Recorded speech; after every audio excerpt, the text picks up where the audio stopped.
Content de vous retrouver dans cette vidéo. Ah, salut à tout le monde, bienvenue dans cette analyse de jeudi 7 novembre 2024 après l'élection de Donald Trump. On revient sur le marché. Qu'est-ce que le marché a fait? Mais cette fois-ci, on va se concentrer sur les annonces macroéconomiques de la journée d'aujourd'hui. C'est moi ce qui m'intéresse. Là, je suis sur GPP dollar.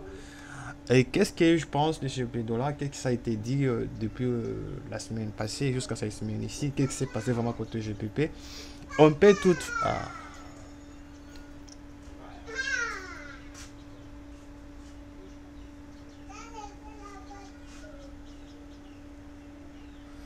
Bon, on peut toutefois faire en bref, qu'est-ce qui s'est vraiment passé côté Royaume-Uni? Il y a eu le lancement, enfin, c'est pas ça. Et voilà, aujourd'hui, qu'est-ce qu'on a comme annonce sur le marché côté GBP et côté dollar? Parce que là, je compte trader le GBP dollar et je tiens à le trader en baisse. Déjà, je suis sur ma zone. Je pense pour moi, cette zone pourra tenir. Et je veux vraiment profiter de ces mouvements ici. Peut-être jusqu'ici ou jusque-là, quelque part là. Et pourquoi je me dis ceci? C'est me basant sur les annonces macro dès la journée d'aujourd'hui. Allons voir. Aujourd'hui, il y a pas mal d'annonces. Beaucoup d'annonces, mais ce n'est pas ce qui m'intéresse. Moi, c'est vers 13h qu'il y a les annonces qui m'intéressent vraiment. Je vais remettre ça en anglais. Il y a vraiment, c'est vers 13h qu'il y a les annonces qui vont vraiment beaucoup m'intéresser. C'est la décision de la BOE dans la Banque of England sur les taux d'intérêt. Et le marché prêche déjà une baisse de 25 points de base, donc de 0,25%. Le taux actuellement est à 5%. Et les marchés s'entendent c'est que la banque baisse ses taux pour la deuxième fois à 0,25%. Et cette baisse pourra normalement stimuler le GBP vers la baisse. Mais il y a différents scénarios qu'il faut se faire parce qu'il n'y a pas uniquement la baisse qui est dedans, il y a également les votes.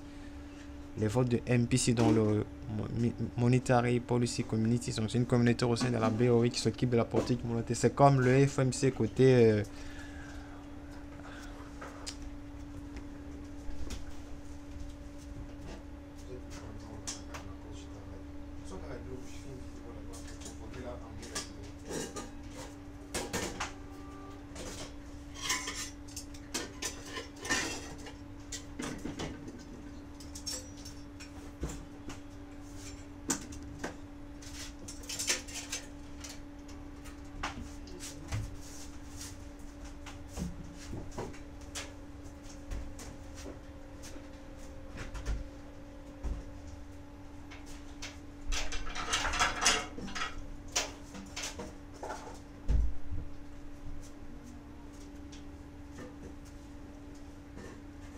et voilà. Là, le MPC comme je... Et voilà, il y a également le MPC qui est le Monetary Policy Community. C'est comme la EFMC de la Fed. Et c'est une communauté au sein de la BOE qui s'occupe de la politique monétaire. Ils sont au nombre de 9. Ils vont se mettre à voter. Ils vont voter pour la baisse, pour la hausse ou pour le maintien des taux. Et là, les marchés tablent sur quoi? Le marché table sur que 7 membres sur le 9 votent pour la baisse des taux et qu'il y ait 0 membres qui votent pour le hausse des taux. Et au moins dès qu'ils vont bosser, qu'ils vont voter pour le maintien des taux. Et après, il y aura un discours, il y aura un rapport communiqué sur la politique monétaire, sur les décisions, sur les projections par rapport à l'économie. Ça va vraiment nous intéresser. Et qu'est-ce que moi je pense? Je me suis fait un peu 4 scénarios de base. Premièrement, c'est qu'il y ait une baisse des taux de 25 points de base et qu'à l'arrivée, il y a 9 membres, tous les 9 membres qui votent pour le baisse des taux. Voilà, 9 membres qui votent pour la baisse des taux. Et pendant le discours par rapport à ce qui s'est passé avec les budgets, tout le monde sait qu'on a augmenté le budget pour augmenter également les dépenses, mais en même temps, il y a augmentation des impôts qui sera, les deux pourront à un certain moment annuler l'effet positif sur le GPP. Alors qu'est-ce que moi je m'attends? Voilà, je vais peut-être qui dit ça pendant son discours, s'il dit ça, Et l'attention se porte de plus en plus sur le risque de ralentissement de la croissance. Les indices PMI qui sont sortis, surtout services, qui ont sorti plus faibles que prévu. Et les budgets ne devraient pas changer grand-chose. Donc, ça veut dire que malgré qu'il y a une augmentation de budget, hausse des impôts, mais il voit que l'économie est en train de souffrir. Et cette pause de budget ne changera absolument rien. Et que qu'est-ce qu'il va encore dire sur l'inflation, quelle est leur projection, leurs commentaires sur l'inflation. Si nous disons par exemple un truc pareil, les récentes baisses de l'inflation de services laissent présager une baisse plus rapide à venir. Donc le profil de l'IPC est en baisse. Donc il voit l'inflation en train de baisser, surtout des services qui est à 5%, en train de baisser vers la cible de 2%. Et qu'est-ce qu'il prévoit pour le taux dans l'avenir? Si nous disons un truc pareil du genre les communiqués indiquent qu'il y aura des baisses progressives, mais le gouverneur il profite d'une conférence de presse tout pour nous faire allusion à des réductions beaucoup plus rapides. Dans ces contextes-là, qu'est-ce que je vais faire? Dans ces contextes-là, moi je vois le GBP qui est en train de baisser déjà dans la zone, chuter de plus de 100 pips. Je le vois chuter de plus de 100 pips, les gars. Donc je le vois chuter vraiment à un niveau que tu peux pas imaginer. Pour moi, je pense que ça va beaucoup aller en baisse. Et deuxième scénario, c'est toujours une baisse des taux de 25 points de base. Et là, qu'est-ce qu'ils vont nous dire par rapport à la croissance? Ils affirment que la croissance pourrait être légèrement plus forte en raison du budget. Mais cela indique que implique cela ne changera pas la trajectoire politique. Donc, il s'est dit, voilà, qui est augmentation de budget, sera pour avoir une influence sur la croissance, mais cela ne peut pas vraiment influencer les politiques, les décisions par rapport à la politique monétaire. Et par rapport à l'inflation, il reconnaît que l'inflation des services a été récemment inférieure à la réalité, mais les prévisions à moyen terme restent relativement inchangées. Et du coup, par rapport à la direction que l'État va prendre dans le futur, il peut peut-être me dire un truc pareil. Le baisse du budgétaire supplémentaire doivent être progressifs. Et pendant le discours, le gouverneur Bailey ne répète que les coûts budgétaires. Donc, il commence à parler que des budgets, des budgets, des budgets. Certes, pour moi, le GPP va encore baisser, mais pas trop de 100 pips. Pas au-delà de 100 pips, il peut baisser de 60, de 50, de 40, avant peut-être de stabiliser. Ça, le GPP dollar. Et vous pouvez également aller voir le GPP, autre chose comme GPP AID, c'est vraiment intéressant. GPP Euro, GPP, GPP AID, GPP NZD, GPP franc suisse, GPP 4. Ça peut également faire de bons mouvements aujourd'hui. Mais là, je suis centré sur le D parce que il y aura des décisions sur les taux d'intérêt à la Fed qui va décider sur ce taux d'intérêt. Et en même temps, également, la BOE qui se lance à 13h et la Fed sera vraiment le soir vers 19h. 20h, ça dépend de votre fusion horaire. Et le troisième scénario, c'est quoi? C'est une réduction des taux de 25 points de base. Et qui est 5 membres qui ont voté pour réduction et 4 qui ont voté pour le maintien. Et là, quelle est la croissance par rapport au budget qui a été voté vraiment revient à la hausse? Le budget aura un impact considérable sur la croissance en 2025. Ça veut dire qu'il voit que le budget pourra stimuler la croissance et qui dit une croissance, une forte croissance aura également l'impact sur l'inflation. Donc les baisses des taux ne sera pas assez rapide dans l'avenir. Mais l'impact à moyen terme est moins clair. Et qu'est-ce qu'ils vont encore nous dire sur l'inflation? Voilà, l'inflation devrait être légèrement supérieure à 2% dans les 2 ans en raison de mesures budgétaires. Donc, ils mettent toute la faute sur le budget.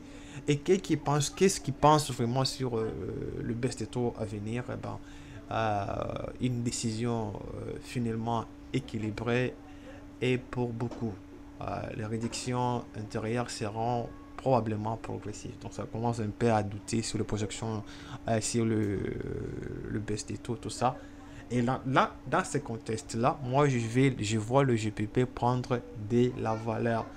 Et les GBP dollars, pour moi, je verrais faire un 20 pips de hausse, 30 ou 40 pips de hausse, voire 50, pourquoi pas 100. Ce sera vraiment pour moi intéressant d'acheter le GPP malgré les baisses des taux. Malgré qu'ils ont baissé les taux. Mais il y a eu 5 membres qui ont voté pour, pour une baisse et 4 qui étaient contre. Ok. Et dans l'autre contexte, c'est que pas de baisse du tout. Quatrième option, pas de baisse du tout. Et que sur les 9 membres, il y a 4 qui ont voté pour, pour une baisse et que 5 qui ont voté pour une maintien. Et du coup, là-bas, le maintien des taux inchangés est lié directement au budget selon lui. Donc, ça veut dire qu'ils vont commencer, ils vont justifier le fait de ne pas avoir baissé les taux sur le budget qui a été revu à la hausse, une stimulation du budget, ainsi de suite. Et le fait de relance modifiera sensiblement le projection pour 2025. Ça veut dire qu'ils vont revoir les projections en 2025. Ils vont rejeter la faute sur le budget qui est vraiment qui est un budget de relance économique malgré les problèmes d'inflation auxquels ils étaient confrontés. Et sur l'inflation, qu'est-ce qu'ils vont nous dire? C'est le rapport, les récentes baisses de l'inflation des services exagèrent la tendance à la baisse. Les employés vont répercuter cela, cela sur les salaires, l'impact de la hausse des impôts sur le consommateur pourra également peser beaucoup plus.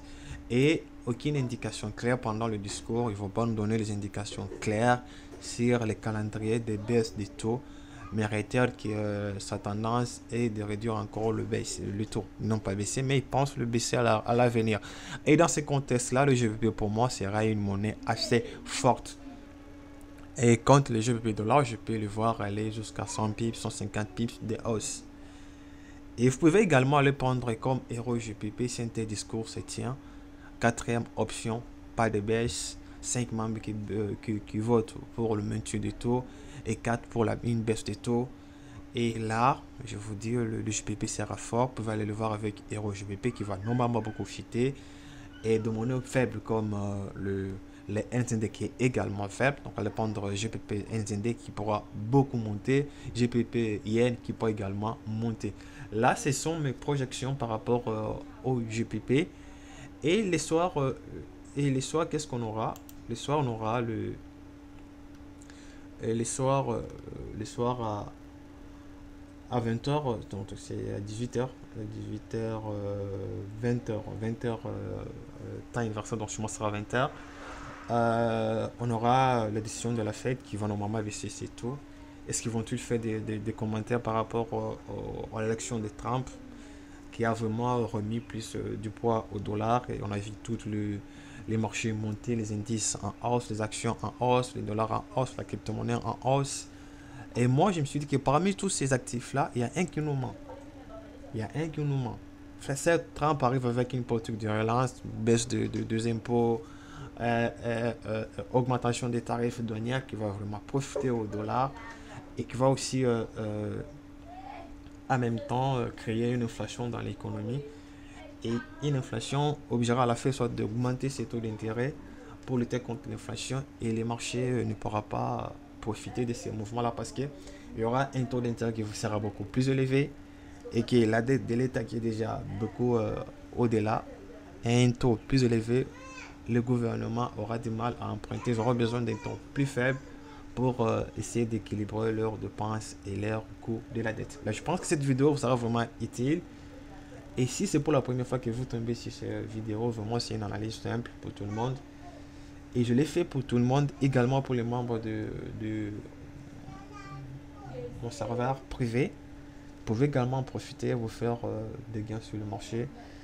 N'oubliez pas de vous abonner, de partager la vidéo. Ça me fait vraiment, ça me donne de la force de faire ce genre de vidéos. Ciao, ciao, à la prochaine.